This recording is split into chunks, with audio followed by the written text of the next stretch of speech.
Hey everyone, Ryan here at Plague Scythe Studios. Welcome to a new show all about pedals. Not a particular pedal show. I'm calling it Pedal Head. Hope to make several iterations of this series. I think there are going to be some fun stuff in it. It's going to be part review, part shootout, mostly just a celebration of gear.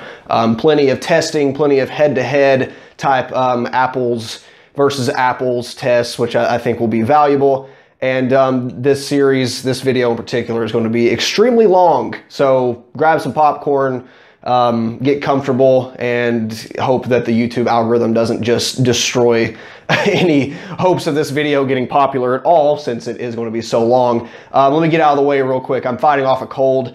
I know I sound like absolute ass. I've got enough of a cocktail over here to hopefully, you know, overdose even a SoundCloud rapper, so I should be able to make it through this video. I feel okay today. So yeah, without further ado, we will be starting off with probably the most iconic of the most iconic kind of pedal for guitars, and what better a way to begin a series. So we're going to be talking about the Ibanez Tube Screamer 808 and the Boss Super Overdrive SD-1. And kind of representing each team, the Boss SD-1, this is the, you know, just kind of the run-of-the-mill production version. It's not the Wazacraft. It's not the original version. I don't remember what date this was made in particularly. It's not old, but it's not brand new either. For the Tube Screamer, this is the Mini.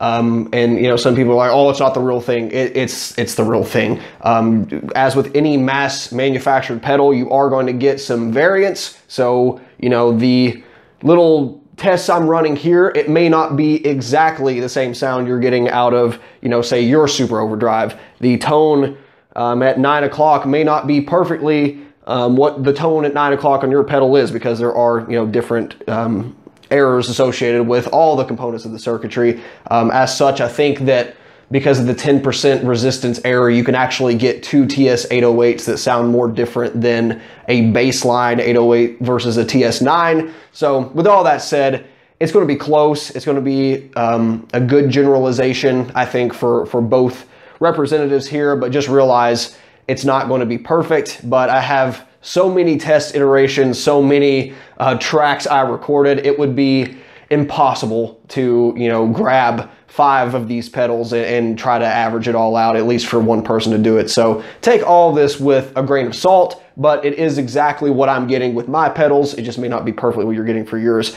Because we are using the Mini, which does use the same circuit, it does use the same chip, all that good stuff. The only thing is that the gain knobs and tone knobs aren't going to be in the same position as far as like physical location, but they'll be, you know, marked the same depending on what test. So we have 8 different tests to put them head to head, including a little section where I'll kind of show the range of each pedal, including the level, drive, and tone. Before we get into all of that, I think it's important to take a couple minutes to discuss the design philosophies between these two pedals, their similarities, their differences, and kind of, I think, some of the preconceptions that surround both of the designs. So the granddaddy of kind of all these pedals is indeed the Maxon Ibanez Tube Screamer 808. And both of these pedals are clipping diode pedals. You might have heard that term before. So when you turn up this overdrive or gain, basically what you're doing is letting more of the signal bleed into this clipping diode chip.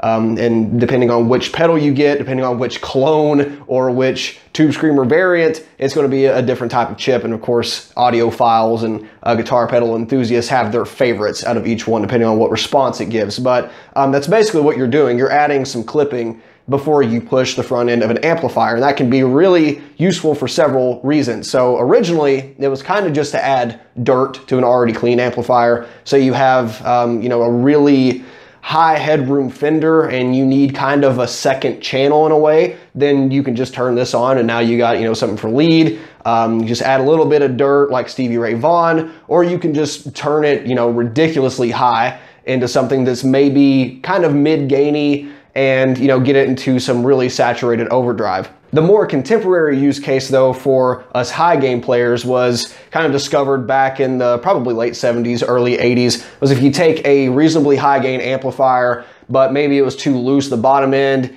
and, you know, you didn't have all the definition in the highs, didn't have the crunch, then you can actually take one of these and you don't even need that much dirt, but you crank the level, you crank the tone, and you turn this thing into what is essentially mostly a sculpted clean boost. And it's kind of a flaw in the circuit design, but it's actually one that we emulate a lot in, again, a lot of overdrive pedals, a lot of clean boosts to attain that sort of nice mid-boost sound you get out of a tube screamer or super overdrive when they're in basically this position here.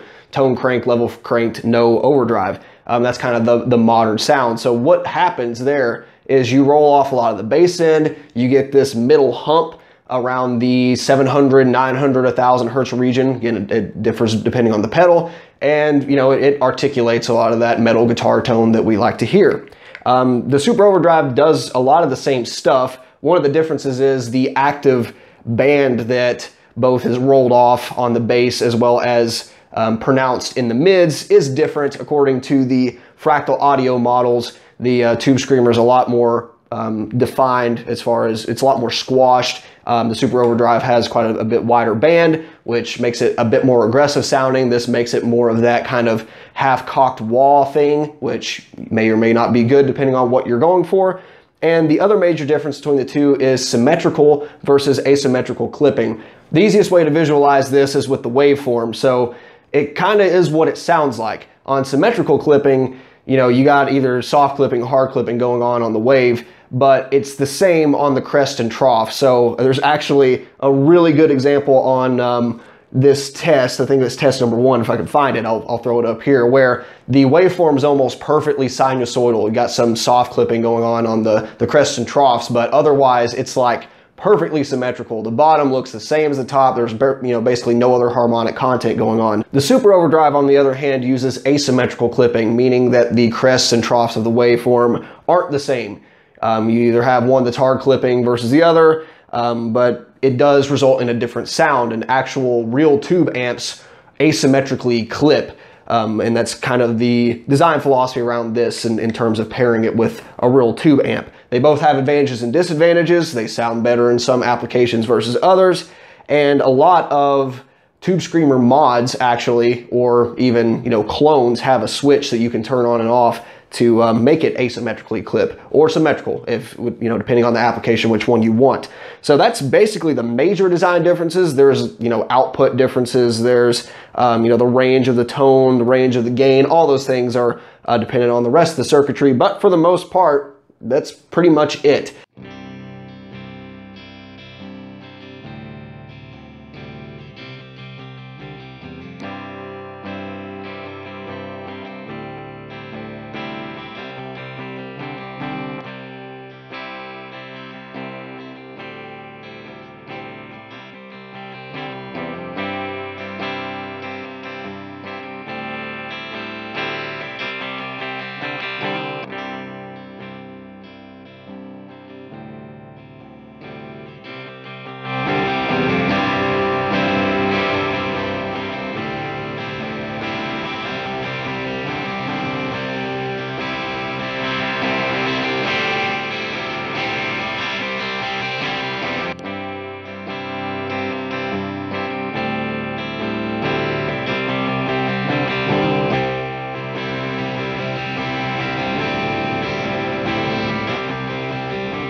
So with that, let's get on to the first round of testing. For each of these, we're going to be testing 3 permutations of pedal settings. I felt like it wasn't going to be all that valuable if I just sat there and, you know, swept over and over. I thought I would use 3 of the settings that I go to the most, kind of sits in that more common area, and you'll be able to tell the gain and output differences between the two a little bit more easily. So One of the more common versions is that clean boost type setting we had with max level, no drive, almost max tone. I got kind of a classic crunch thing where everything is, you know, kind of close to the noon. And then we've got a little bit more definition on the higher frequencies and turning down the drive for that kind of Stevie Ray Vaughan type sound. And of course, I'm not trying to make these two sound the same. I could dial them in closer to one another. The point is to highlight those differences. And, you know, 3 repetitions on all of these tests was more than plenty of work for me. Trust me, this took all day one day. So, you know, there's other things I could test, but I feel like this gives a pretty good insight into that. So each one of these tests, we're gonna be using a guitar that I feel like is, you know, suitable for the job. I'm gonna be using an amplifier and settings that, again, I think is suitable for the genre or the play style. This first one's gonna be kind of a bluesy thing on a clean setting, classic country, classic rock type sound. And we'll be running that through a 2x12 impulse response, and all of this, every one of these tests are re-amped using this bad boy here. That way there's no differences in playing. You're hearing the exact same loop played over and over. That way you hear exactly what this pedal is doing versus the other. So with that, test number 1.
That demonstration highlights quite a few things that I don't think you'd necessarily be able to hear in some higher gain applications.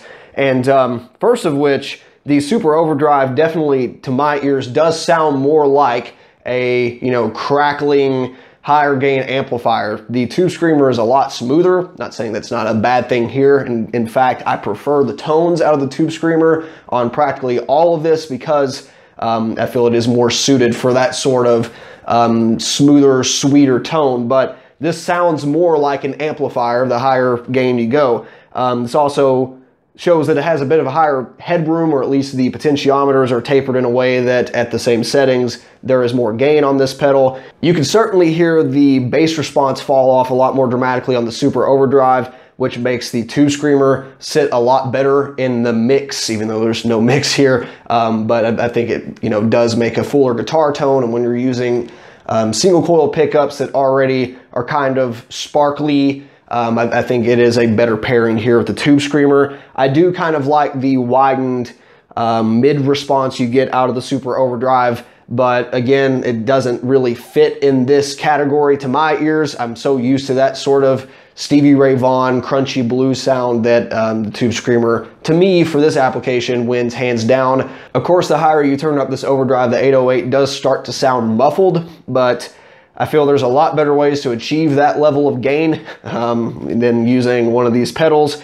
So kind of a moot point to me, but it does show that things do start to get a little fuzzy, a little fizzly the higher you go on the gain setting on this particular pedal. So for my money, I would say that the Tube Screamer 808 won that round pretty handily for that use case, although I'm surprised that the Super OD handled it so well, considering that there is some sort of stigma or preconception that this thing doesn't do cleans at all or doesn't do it well. So I was kind of impressed because I usually never use this pedal for that use case, but still I prefer the Tube Screamer for that one. So let's move on to some more mid-gain type scenarios, kind of boosting that sort of, you know, turned up loud plexi amp type sound. And we'll be also using similar type guitar, except going through a 4x12 impulse response this time, and same settings on both pedals.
Now we're starting to get into some territory where I think the Super Overdrive really starts to shine.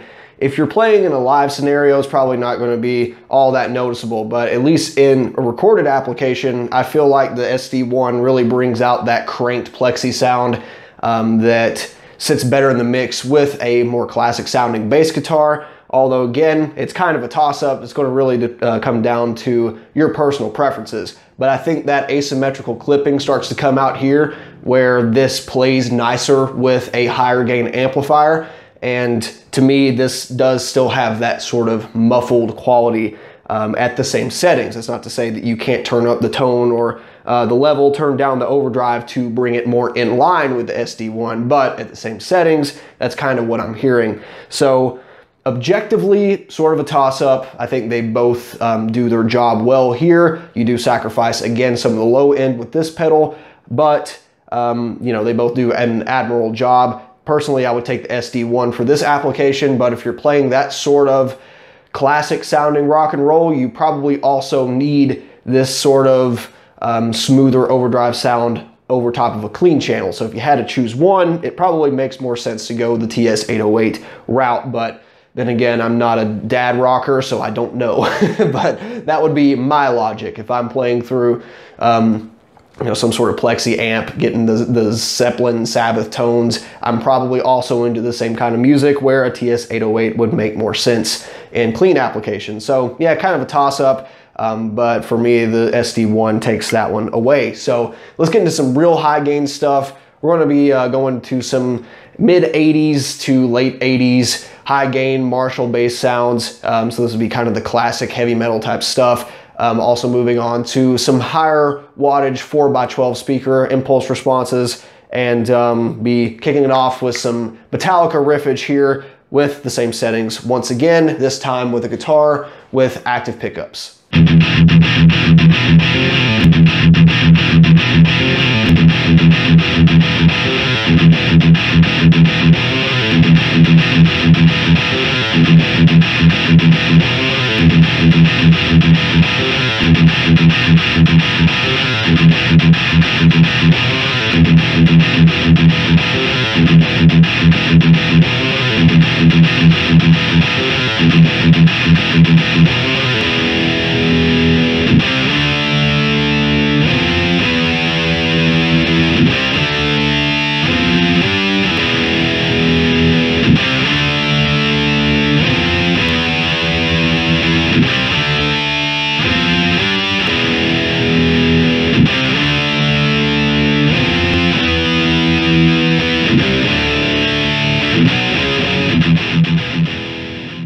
There's certainly some subtle differences to my ear, but if you're playing through that sort of dark amplifier to begin with, I think either one are going to clean up the bass response enough. They both have a lot of definition. Of course, I'm kind of giving it the best case scenario with what I feel like is one of the best gain channels out there, so take that for what you will. But yeah, for this sort of boosted high gain Marshall sound, I think they both work really, really well, especially if you have something that is a little bit more sensitive on the bass control, where you can, maybe lob some of it off if the TS-808 is still too boomy, but I would take either one in this scenario. For test number 4, we'll be demonstrating some more contemporary hard rock metal tones, not like super brutal, but the kind of Mesa Rectifier sound through 4x12s with V30s, same guitar, different tuning, and same pedal settings as last 3 tests.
This is also teetering towards the toss-up territory. I wish I could take the best of both pedals and combine them into one for this sort of sound.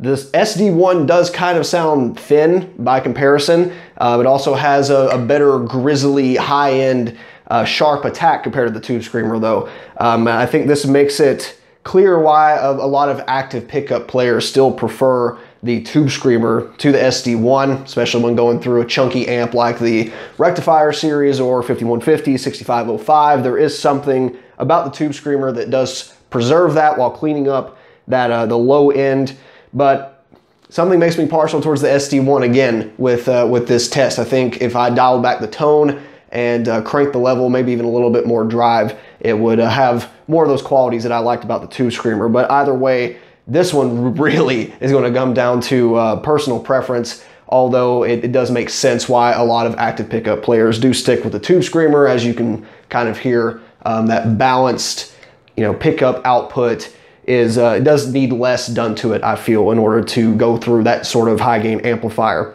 So our last of this round of tests will be a more modern sound with a really high gain modern amplifier with a extended range guitar, only using the 7th string, not the 8th string, for this particular test with Fishman Fluence powered pickups. They don't like it when you call them active, but they're battery powered. So one last time with these pedals, same settings.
that test was a pretty decisive victory in my opinion. I think the SD-1 came out on top in every scenario there, and it kind of makes sense if you're familiar with this sort of guitar tone, that sort of tuning. So whereas for 6-string material, I really like that the Tube Screamer kind of preserved that bass response and didn't heighten the mids too much. I really like that the SD-1 goes overboard on both counts in this case, because you have a lot of low frequency content on a guitar that's tuned to drop A flat or even lower. And you do want to pronounce those high mids to make it stick out, not make your amp completely flubby. Of course, the amp I used there, I could have absolutely dialed it in to work better with this, but it does go to show that if you are using something without, you know, fine high frequency, low frequency gain controls, that something with asymmetrical clipping and higher output, more responsiveness in the high mids, probably going to do you better for down-tuned extended range material, which makes me wonder why the Tube Screamer is still so prevalent in that sort of, you know, that sort of genre, especially when you're using like 7-string guitars, 8-string guitars. There's still a lot of people that go to Maxons, where I feel that the SD-1 absolutely came out on top there. So yeah, in my opinion, Boss took that one home, no contest whatsoever. So if you're a gentist, I guess, then maybe, you know, consider checking this one out. But that all leads me to this point. So as of right now, I feel like that there's no, you know, perfect do them all pedal. If you like the sounds of each one for different things, I can pretty well recommend getting both.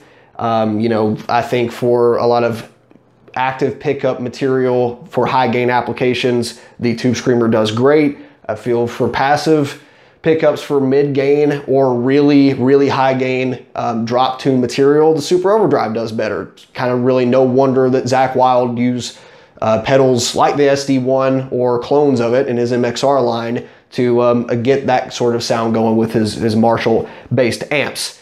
For cleaner stuff, I think it makes no sense to have a Super Overdrive, and there's kind of a sweet spot in between where I don't think it really matters all that much. So yeah, if you like both, I think there's both sensible pedals to have. Number one, because this particular version of the TS-808 is not that expensive. You can get kind of a used TS-9 or even 808 for the, you know, $70-ish range on up. Super Overdrives can be had super cheap. So for the price of one brand new Tube Screamer, you could probably throw this one in if you're willing to bargain hunt for a Tube Screamer.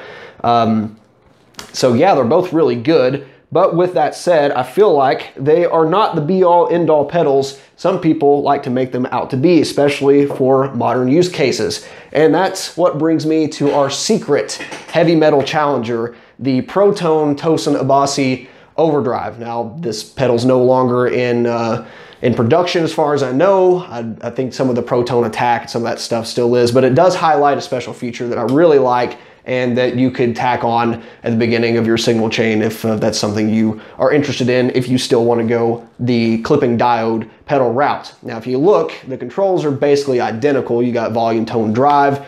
In my experience, this pedal has higher output, more range on all of those things, but as you'll see by side-by-side comparisons, it's pretty close. The added cool feature on this is this filter knob, and this is actually kind of a high-pass filter that rolls off your bass response.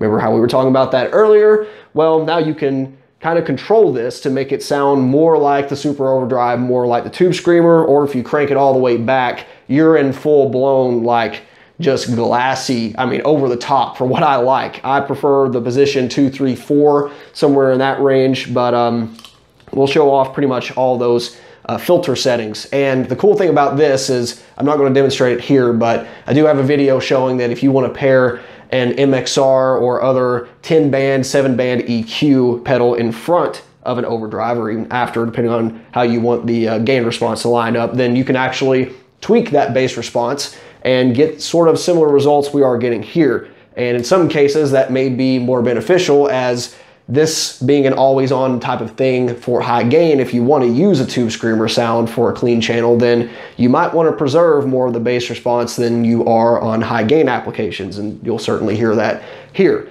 But basically, yeah, I mean, Tosin doesn't use Protone stuff anymore. He's got his whole Abasi concepts. I'm sure he'll have his own version of the of an overdrive eventually. He's already got the Pathos out for his kind of gain structure stuff. But if you want something similar to what this filter knob is doing, I know there's like the Nano Attack by Horizon Devices is out. You got the classic Fort and Grind, which is just a clean boost, but this will show you why it's so important for modern gain or modern high gain material to control that bass response. So we'll have another 3 tests here that I'm not really going to comment too much on. I'll let you hear it for yourself. Kind of that hyper clean to mild dirt, more of a mid gain lead thing, and then a modern high gain scenario using this pedal and one of the overdrives previously mentioned there.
So to wrap this whole thing up, I think it's no secret by now why both of these pedals are popular, especially the SD-1 at its price point, doing so well in higher gain applications, the TS-808, TS-9, all of its derivatives, being in so many records. I mean, it's the Tube Screamer variant has probably become the most popular guitar pedal of all time. Of course, you have some of the more sought after clones, and you know, you got the whole Klon Centaur thing, but in terms of just pure clipping diode pedals, no doubt it's become a staple in almost every genre, which is no small feat. So yeah, I mean, I like them both. There's really no point in making it a perfectly you have to have one versus the other argument. I think they both have their strengths, they both have their weaknesses. If you have to have one, I think it'd be great to have some sort of Tube Screamer variant that has more output, or at least a wider range, something that maybe can be more defined on the top end if you want to. Maybe something with a low roll-off filter like this pedal has, maybe something you can toggle between asymmetrical or symmetrical overdrive. But all of that's going to come out to probably $200 or more by the time you get it modded. and you can have both of these for the $100-ish range. So I think this is kind of the best way to go. I say all that to say that for modern metal though, there's better ways to do it. I get there's some people that do like the mid hump, they do like the clipping diode thing in front of a tube amplifier. For me, I think you're better off just getting a decent EQ pedal and kind of mimicking that curve. It preserves more of your sound. I've shown that in countless videos, both on digital formats as well as, you know, analog. So I don't really understand why, you know, for the highest gain material, a lot of guitar players are still going to this sort of pedal for that. I think you're better off with clean boosts, with EQs, with at least something that can tame the bass response a little bit. So I don't know, it's kind of funny, and it kind of makes me sad the SD-1 isn't more prevalent as well in that sort of genre, because I think it does a better job than the Tube Screamer. With that said, I get it. This is iconic and has a huge foothold in some of the lower gain applications. So they're both great. Hopefully you learned something on this video, and I can, you know, recommend them both for the right use case. And that will about do it for this episode. Hopefully my next time will be into some different types of pedals. We'll certainly be looking at clipping diode pedals again in the future, because there's plenty of them. And hope you enjoyed this inaugural episode of Pedalhead. Any more questions, comments, concerns, leave them below, and I will get back to you as soon as possible. Thanks for watching. Bye.